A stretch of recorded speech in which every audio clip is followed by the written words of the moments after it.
Le message du jour vous est présenté par notre frère Marc.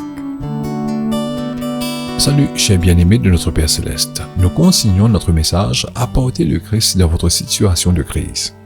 Bien-aimés, Jésus est entré dans la crise de ces trois hommes pour une raison. Pour eux seuls.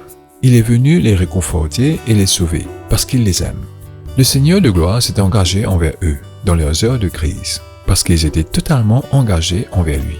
Bien-aimés, la vérité est que notre Seigneur ne s'engage pas dans la crise de chaque homme.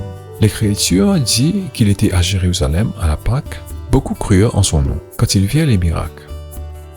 Mais Jésus ne s'est pas confié à eux, parce qu'il connaissait tous les hommes, et savait qui était dans l'homme.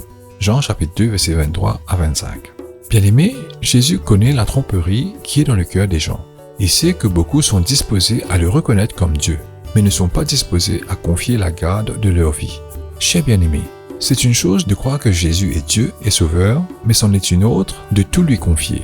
S'engager signifie confier ou donner charge. Ainsi, l'engagement avec Christ consiste à lui donner complètement votre vie, en lui confiant votre être tout entier à ses soins.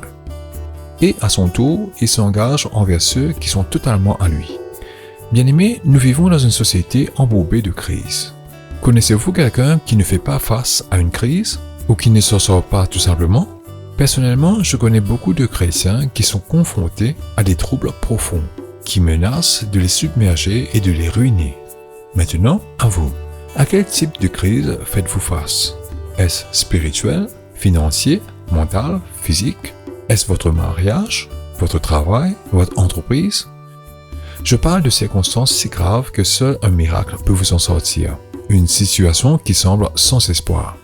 Bien-aimés, quand vous êtes dans une telle crise, vous avez besoin de Jésus pour entrer et la traverser avec vous, de la même manière qu'il a fait pour les trois amis de Daniel.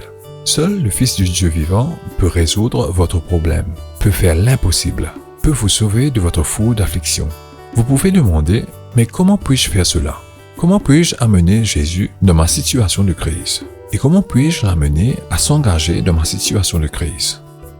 Vous pouvez le faire de la même manière que les trois Hébreux ont amené Jésus dans leur situation de crise. Demain, nous examinerons cela. Que Dieu vous bénisse. Profitez de votre journée en lui. Au revoir.